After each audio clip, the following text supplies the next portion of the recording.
Just please, for the love of God, March 7th, please. Oh. So, today, 4-star only run, 4-star light cones, 4-star characters. We've got Xueyi March, a duo DPS team being buffed from Yukong, our designated duo DPS buffer AoE string master single target nuke, Yukong. Nuke Kong. Very interesting. Then we've also got Gallagher on Quid Pro Quo, which realistically actually gives the energy gains that are very similar to Tingyun, which is insane because he does not have fox ears, is not Huohuo, and is not the aforementioned Tingyun. Anyways, the second team, we're using Misha, the hyper carry version, the only version. I take it back. Sustain Misha, debuffer Misha is actually one of the most amazing roles for this absolutely useful bellboy. Wow. He's going to be debuffed from our ice debuffer Jiao. Very nice. I do actually like Pela in this role, just because realistically with that E4, that ice res does actually put her on the same level as our real Fox debuffer. You know his name. Anyway, Tingyun, the second Fox on both of these teams, even though we've referenced 4 already, she is the true Fox. She sits at the peak, at the epitome of the Foxian clan.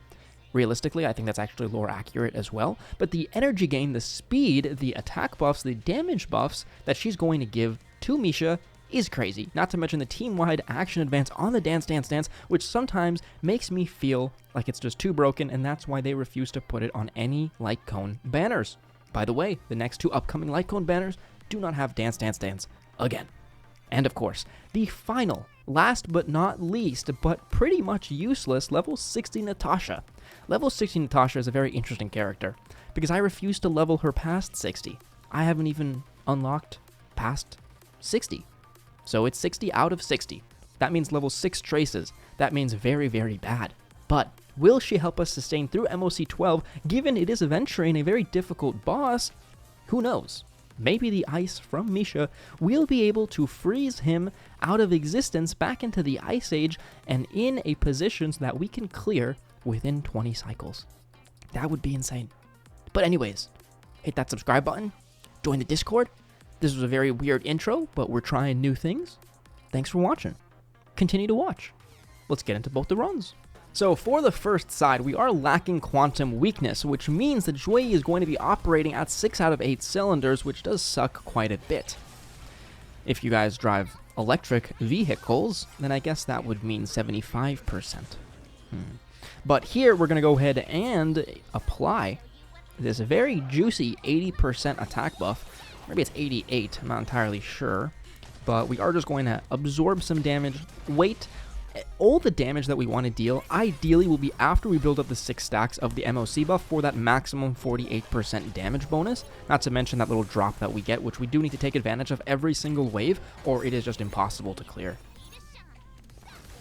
Also, March is always a little bit faster than Xueyi, so that speed tuning does not get screwed up even in the second wave. Because March 7th does get a little bit of action advance, which will always push her in front of your character in the first wave. Here we're going to go ahead and apply the Roaring Bowstrings. That does only work with the E6 because you do need to skill first if not. But now we're at 5 out of 6 and 6 out of 7 on March, so perfect point tunage. Yu-Gi-Oh! 5D. Junk Synchron. Okay. We're going to go ahead and Synchro into Speed Warrior. Go ahead and use our Enhanced Basic. And there we go. 150k is crazy. The crit rate buffs are essential in making sure that we do not miss those crits, because March 7th is a gambler at the end of the day, because she can do double her damage or not. It just depends. Now here, we are waiting on the Yukong ult because we needed to extend 1 turn past Xueyi, and we'll see that in 1 second. Go ahead and attack, build up 2 stacks, then go ahead and use Yukong's ult, giving us 2 more turns of the buff, so pretty much extending her skill to 3 turns.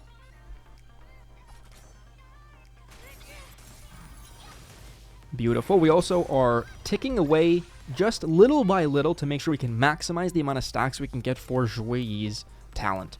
So 101 crit rate. Will we miss? Thank God not. 164 is also crazy. She's also on swordplay, so you do want to keep that in mind if you're using swordplay, to keep attacking that one enemy when you want to do the real damage, which all comes from the enhanced basic.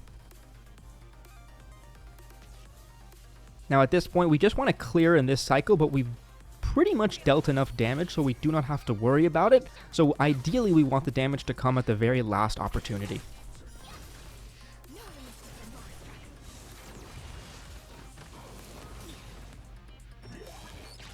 Four out of 6 stacks.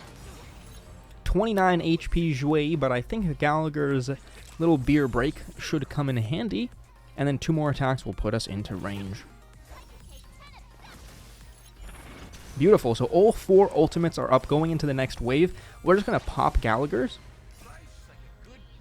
Usually you want to wait for his turn, but then if you do have the ult up, usually end up wasting that energy. However, at the beginning of the cycle, his next turn will just go right back to where it was. So I do like to do that to keep that besotted on them. Although it will last for 1 turn less now. Now here, this is a little bit unfortunate because my idea, which didn't work out in the moment, was if you Yukong ult directly after the turn of your character, it actually will disappear. It'll count that as part of the previous character's turns. So I thought if I put an ult in the middle, then when we are able to get the March 7th enhanced basic, as you're going to be able to see right now, ult into follow-up 7 out of 7, pushing March up, that should have been buffed from the Yukong, but I guess it shouldn't have in that case, actually.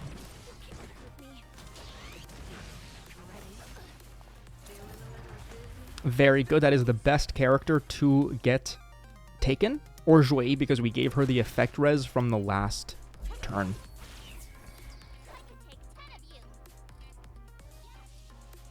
Also, really quick, the guard 4-piece mixed with 5% extra energy regen, so either Von Whack or Panicani, plus meshing cogs is crazy for Yukong. She gets her ult up every 1 or 2 turns. 2 turns maximum, usually 2, sometimes 1.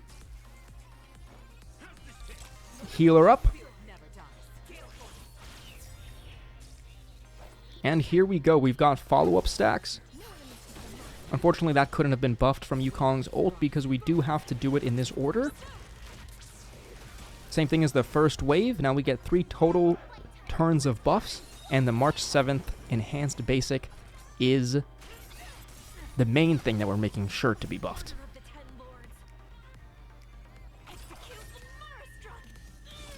Can we get 2 stacks? Yes, we can.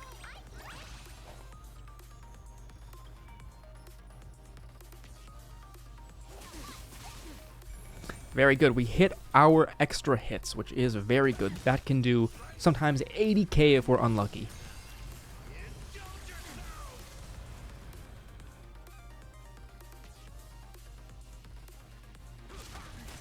Build up those entanglement stacks. We're already at 5 on Kafka, but 3 on the left enemy, so we just need to make sure to attack him 2 more times. Missed a crit, but I think we're good. We really want to clear this in the next wave to have 6 for the Adventure inside because it is much harder. Okay, we're still safe. We've got the ult up on Xueyi. We have the enhanced basic coming in from March, and Yukong is going to be buffing both of them again. So here, even though we got the ult, want to make sure we skill. I feel like a broken record at this point. It's the 3rd time this has happened, but it is very important. Go ahead and use the ult from Yukong, and 30% crit rate and 60-something% crit damage. Thank you.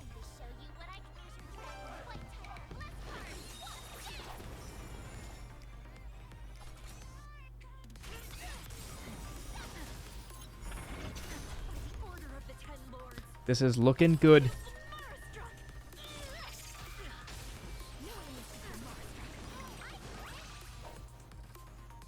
We have no damaging attacks after this, so March 7th, please do not leave this at 1%.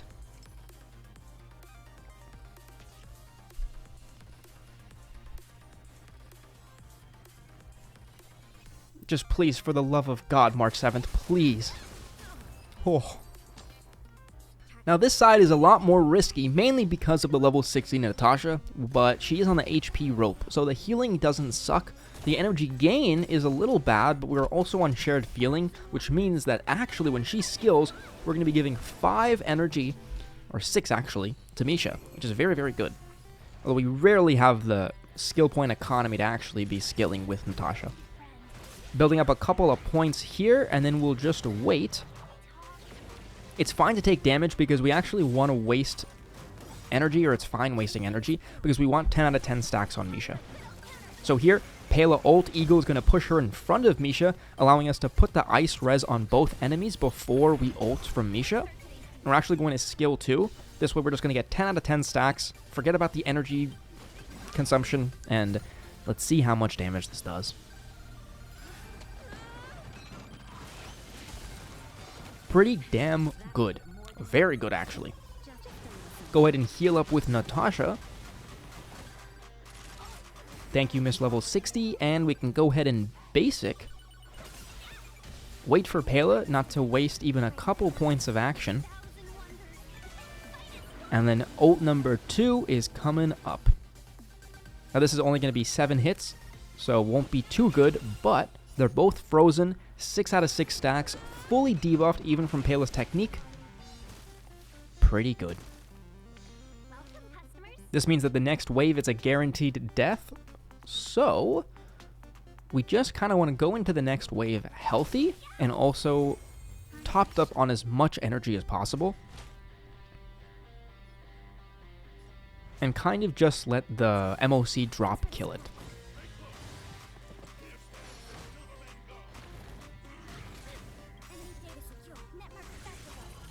We're going to be taking some good counter damage to Pela. But she survives. She's good, Pela. She's on HP chest. Not effect hit rate, but she's at 58%. So the 10% that she gains will put her at 68. So she won't ever miss.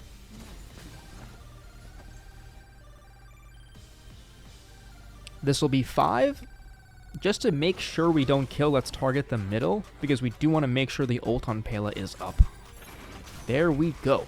So, into the next wave, go ahead and pop the Pela ult. Just for the action advance, we don't want to lose any.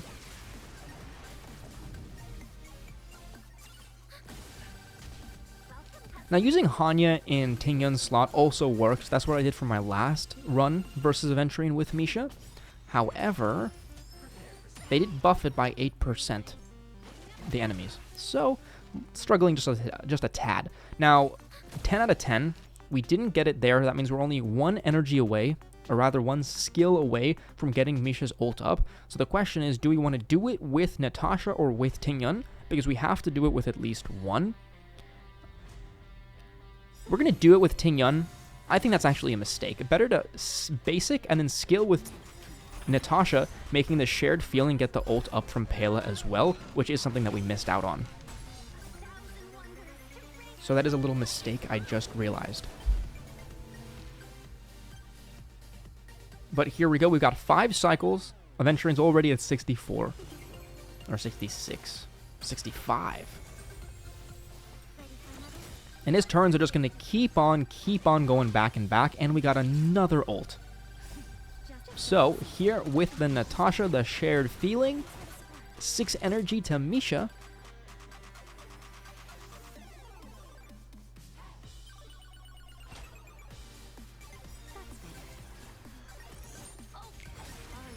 And we did want to make sure we hold the ult just so we can push him back if we land this freeze. Perfect. That made his next turn go even further back than it would have if we had done it in the first place. Now here I should have popped this Pela ult earlier.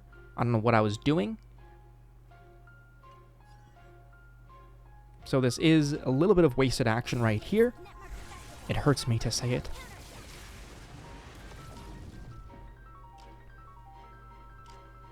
Now Tingyun is far back, but it does depend on how much Aventurine gets advanced forward with the freeze. Very good. That means we can get the ult up on Tingyun, and then we can give the energy to Misha again. And Now we can break and freeze, so no damage. You know, level 60 Natasha doesn't even have to do anything.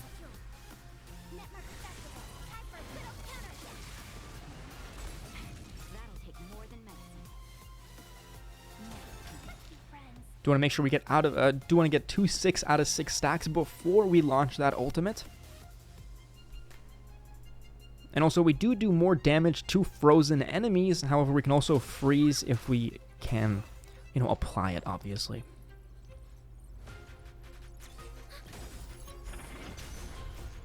Now here, its second action is going to be like a draining action, I think. Sometimes I get a little confused, but just to make sure, we're going to go ahead and pop it. There's no reason to delay him further, since he is going to die. Perfect. So the next event train turn will be the full team gambling, so we do need to keep that in mind.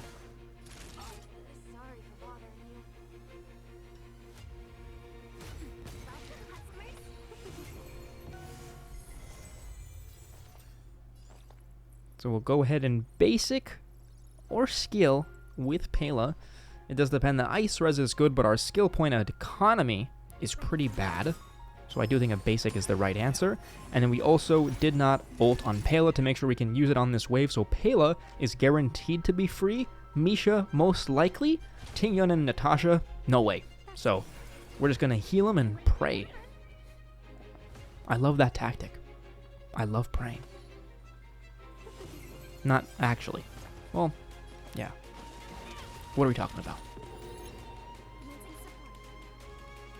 Pela, go ahead and ult, get the 7 points. We do get to cheese a little bit of action advance out of her. We do have Misha's ult now with Tingyun, so immediately after Aventurine goes, we are going to freeze.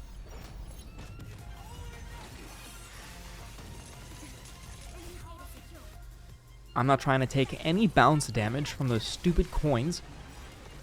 The amount of runs that have ended right there are unimaginable. Now we'll get the ice res, and we're also in range to break, which means hopefully Aventurine never gets another turn, but who knows?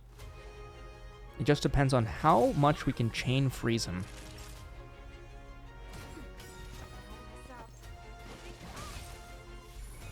Got a break freeze right there.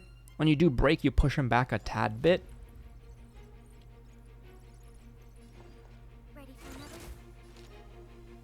Now let's see where the next turn comes in the order. He is only 2 away, so he is probably going to go before Tingyun, which sucks.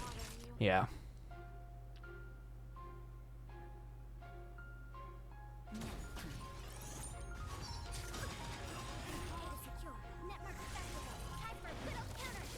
Pop the ult. Was that a mistake? No, it wasn't. No gambling again, so I think this should be, please be, the end.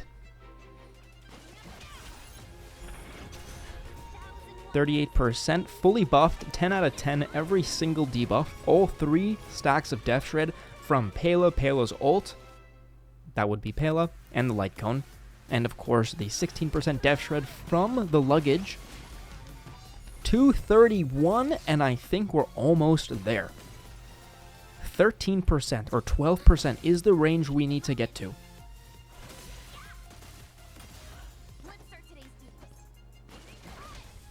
And I think that just but guarantees it. The 6th attack from Pela. Aventurine style. Done.